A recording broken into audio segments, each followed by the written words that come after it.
Hello Internet, and welcome to my live reaction for Eden Zero, chapter 161. When we last left our heroes, a lot of death happened. The Empire unveiled a weapon that had come in from Nero 1, the Sea Serpent, which had this huge laser beam, wiped out huge swaths of our forces, including a couple of named characters. Lazar was caught in the blast and died, sadly. And Firenna dodged the blast, but somehow still dissolved into the air. So Firenna also died. Meanwhile, back on the surface, Creed sort of tells Homura who he is, how he's gone across the cosmos and wants to come back to Oedo and undo the kind of outdated class system, but he'll never get to do that because Jesse sees him with Homura, remembers that Homura is an ally of Elsie, and Jesse has gone like full anti-Elsie zealot, courtesy of Justice, despite the fact that Elsie let him live, which is kind of a dick move, and so he shoots at Creed, killing Creed as well. And yeah, we kind of left off with checking in on the Shiki-Shora fight, as Shiki's like, in order to stop the death, I have to defeat you, which is a fitting capstone to a very death-filled chapter. So yeah, let's dive right on into chapter 161, Life Continues to Fade, which is certainly a title. Our picture here is Justice, Creed, and Victory. There's this detail I noticed when I saw this cover earlier of Justice and Victory are looking ahead to their future. But Creed is kind of looking off to the side because he doesn't really have a future, which, harsh. Anyway, life continues to fade. And we come back to the Homura scene. Creed lying dead, Jesse panicking, Homura just looking away, someone runs up, Homura! And it's Wise, readying his rifle. What happened? I heard a gunshot! And Homura looks up at him, Wise... And Jesse just runs away.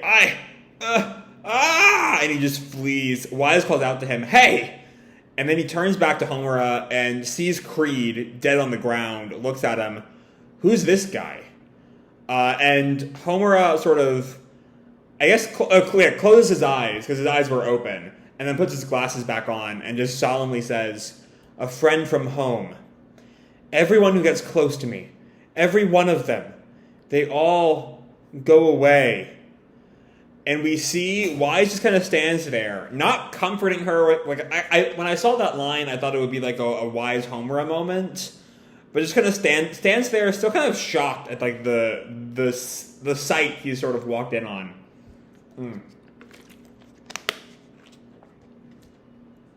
But we then cut to Rebecca, still carrying Witch, Laguna, and Laguna looks back at her and notes, Witch. What do they do to her? But Rebecca just tells him, you have to get Witch to the Eden Zero. And Laguna then asks, what are you going to do? And Happy tells him, we're going to find the All-Link system. And Pino, I estimate that there is not much time. And Laguna tells the group, we know where the All-Link system is. What? The princess told us. She's in the water bottle.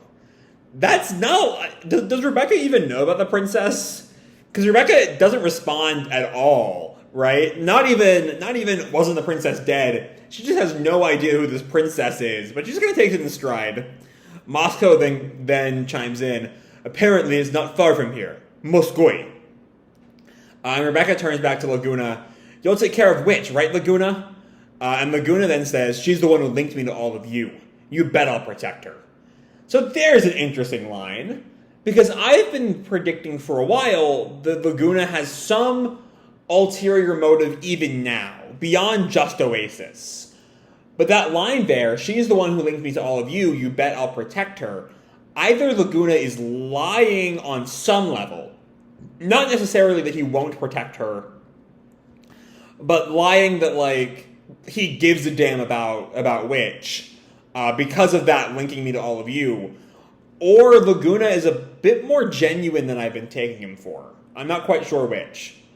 Either way, we then come back to Shiki and Shora. Shora kind of picking himself up after that last punch.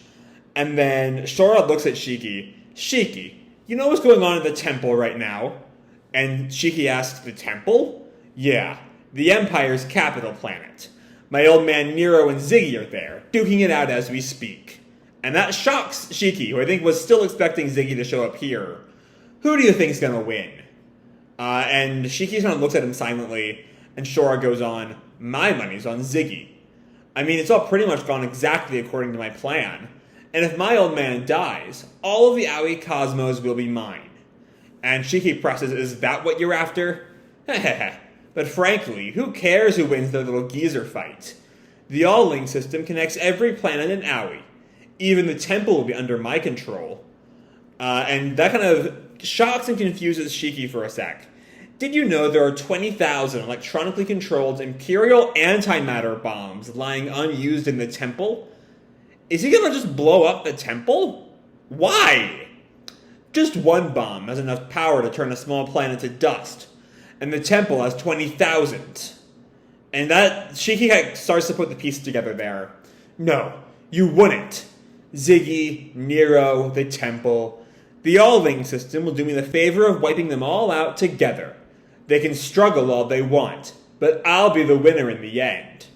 So was the whole getting rid of the bots thing a gambit to set Ziggy off to Nero 1 so that Shora can do this instead of killing all the bots? Because if he thinks that Ziggy's going to kill Nero, right? And then he can use the All-Link system to shut down all bots. There's no reason for him to do this, unless shutting down all bots was never part of the plan. Anyway, we come back to the planet Nero 1, the temple, with Nero, Ziggy, and Jaguar, who notes, Ziggy, so you incited the bot uprising on Foresta. And Ziggy just ignores him. Sorry, but my business is with Nero. I don't have time to entertain small fry like you. And then he calls up Brigandine. Oh, is that one of the Dark Stars? I think, maybe. Let me see if I can do a quick Google search for the Dark Stars.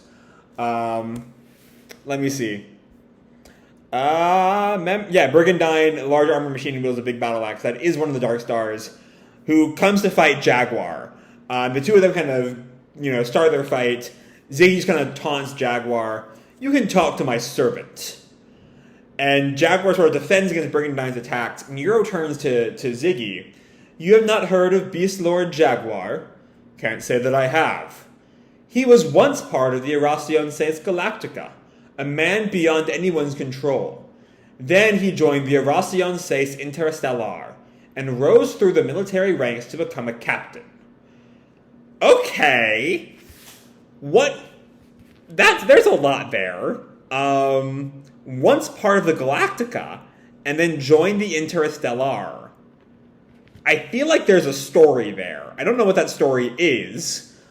I don't know. And that also means that the Erasion Seis Galactica it's closer maybe to Rave Master's Erasion Seis, how New Erasion kind of came and went throughout Rave Master, than it is to Fairy Tales, where there's a set number, it's the same group the whole time. When Midnight kills Brain, there's just 5 of them now. But also, beyond either of those, it seems very less set in stone. Both those Erasion Seis were groups, as was the Interstellar. But more and more, we're seeing the Galactica is not really an organization or a team or a group. They're just they've been forced into those roles more than accepted them in the way the Interstellar have. Either way, Ziggy does not give a damn. I really don't care. But Nero goes on, the man you derided as a small fry possesses power that rivals ours. And Ziggy responds, it sounds like you have a rather high opinion of this loyal government dog. So allow me to inform you of the power of Brigandine, of the Demon King's 4 Dark Stars. And we see this wham effect as Jaguar just destroys Brigandine.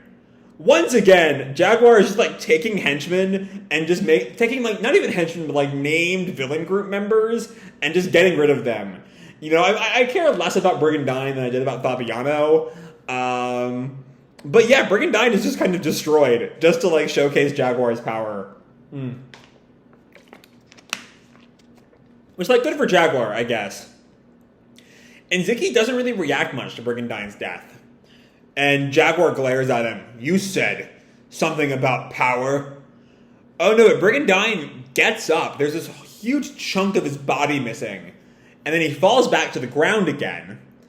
And Jaguar turns to Ziggy. This mechanical puppet is no match for me. But Ziggy tells him Brigandine's power is distraction. And then another member of the Dark Stars appears behind Jaguar and stabs him in the side. I don't think hitting a vital organ, but still hitting him. And Killer's power is assassination. And the two of them kind of stand there, but Jaguar just reaches behind his back and grabs onto Killer and roars. Killer is shocked. What? And Jaguar just crushes him. Two of the Dark Stars dead in 2 pages. Okay. And yeah, Killer just falls a bunch of rubble to the ground. Ziggy reacts. 2 of my Dark Stars. And Jaguar runs for Ziggy, but Ziggy freezes him in place with gravity. Gravity, eh? But then Nero, I think, throws his dice in behind Ziggy and stabbing Jaguar through the head. Maybe does Jaguar just die? The dice go through the other side of Jaguar's head. He hits the ground in a puddle of blood. And Ziggy turns back to Nero. After your praise, you certainly were quick to kill him. But the dice kind of come back to Nero. His competence made him a nuisance. That is why you stopped him, is it not? So that I might slay him? And Ziggy laughs. Now we can finally talk. But Nero counters, there is no need for talk. I know what you want. You want my empire, do you not? And Ziggy concurs. Yes, it will be my base to build a world of mechanical life forms. And Nero responds, you once spoke of finding Mother. Has this dream faded? No, it's all connected. Machines, Mother, chronophages, they are all connected. Okay. On the connection between machines and Mother, I saw this theory. The details I don't quite remember, but the focus of this theory I saw was the difference in the way that humans and machines talk about Mother. Props whoever wrote this theory out. I don't quite remember the details of it or who wrote it, but it noted that humans or organic life forms see Mother as like a story, right? It's something they talk about, and the way they talk about like fables. The way sailors in the Age of Exploration in our world would talk about sea monsters. Not really real, but something to like talk about. But machines tend to see Mother as a more religious figure. She's like a god to them. And I wish I had some examples to bring up. And then there's chronophages, which are also in there. Because I'm watching the dub on Netflix, right? Watching Gilst. And there's the scene where as the chronophage is approaching the planet, in the course of like minutes, it eats the time of like 5 different planets. And if something occurred to me that's just like, that's way too much, right? If these monsters, there are multiple of these monsters, and they're eating planets' time, in the case of the Gilst chronophage, 12,000 years, and they're attacking planets that fast, how does civilization develop? So there's some mystery with the chronophage. I kind of just treated it as some, don't think too hard about it, it's not meant to be that deep. But with chronophages coming in as being tied in with Mother, maybe it is. I don't know. They are all connected. And Nero is confused by that. Absolutely. But Ziggy goes on, and now I think it's time you give me this empire. This is the day I was born. Call it a birthday present. But Nero readies for battle. I know not what factory produced you, but your date of manufacture will also be the date of your death. There's an interesting thing, though. Who actually built Ziggy? What does it mean to have built the Demon King? I feel like the existence of bot factories. Amid all these discussions, like we saw the CEO, Deckard or Rickard, I think, who's also here. And I didn't really quite think about this, but like, I'm sorry if I'm kind of stammering here as I try to think the words through. But like, Ziggy had to have been made by someone, right? How do they feel about their creation going forth and like ending humankind? I don't know. Either way, Ziggy goes on, "Senile old fool. You actually think you can fight me? Then you will fall. Fall into the darkness, Emperor Nero." But Nero counters, "As long as I control the Empire dice, I will never know defeat. Demon King Ziggy." And that's where we leave off.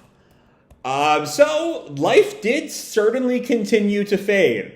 I'll say that much. Brigandine died, Killer died, they admittedly got nothing to do. Like, the one thing the two of them did in the entire series was be introduced and then die. But then Jaguar died. I was not expecting Jaguar to just die like that. I don't know. We're not quite at the point where I'm like, oh, certainly Rebecca's going to rewrite time to some extent, right? This is not Shiki's death. We are nowhere near the territory of Shiki's death. But the more the casualties start to pile up, the more the universe will inherently be incredibly changed by this. The more I'm like, we might get a redo somehow. You know, we're still at the point where like the series could continue, certainly with Lazar and Verena and Creed dead, but like with Brigadine and Killer, with two of the Dark Stars and an Interstellar all dead like that, maybe that'll stick. But also, like I think we're still at the point where I'm like 60 to 70% sure it'll all stick. But I'm getting more and more confident that we might see another Cat Leaper sometime soon. But I don't know. They could just be dead. It's more the presence of Cat Leaper that makes me think some of this might get rewritten. And just how pointless some of these deaths are. Like, we get all this kind of build-up for Jaguar, right? It's the same thing with Jaguar and Creed, honestly. With Nero telling us a bit about Jaguar's life, only to kill him about 5 pages later. And then last chapter we saw Creed start to tell us about his dreams, his hopes for Oedo, and then he dies about 10 pages later. So maybe like either that's just, especially in Creed's case, Mashima kind of twisting the knife on us, making Creed this sympathetic character just to kill him off, or it's a sign they're going to come back and we're going to actually deal with their past in Jaguar's case or future in Creed's. Either way, hard to say so far, but for now, Jaguar is dead, Brigadine is dead, and Killer is also dead. And then we get a little bit of Ziggy and his goals. He wants the Empire to sort of, with the All Link, start his mechanical empire that will spread out across the cosmoses and take over the universe or whatever. I talked at length about the chronophage machine mother thing. They are all connected, which is very interesting. I very much want to see where Mashima is going with that, because that could be very, very cool. The chronophage, in retrospect, is kind of one of the most interesting monster concepts I've seen in a long time. Just like to eat a planet's time is such a cool idea. So we'll see how all that plays out. But yeah, our cliffhanger here is Ziggy versus Nero. Will we get that next week, or will that be sometime later? We'll check in on that fight. I don't know. I'm excited for it either way. Two of the strongest characters in the series so far getting to square off. Yeah, it's going to be a lot of fun eventually. But yeah, I'm going to leave this video off here, I think. Hope you all enjoyed the video and the chapter itself. If you did, feel free to drop me a like or subscribe. Do whatever makes you happy, And remember, your life is your own, okay? Bye!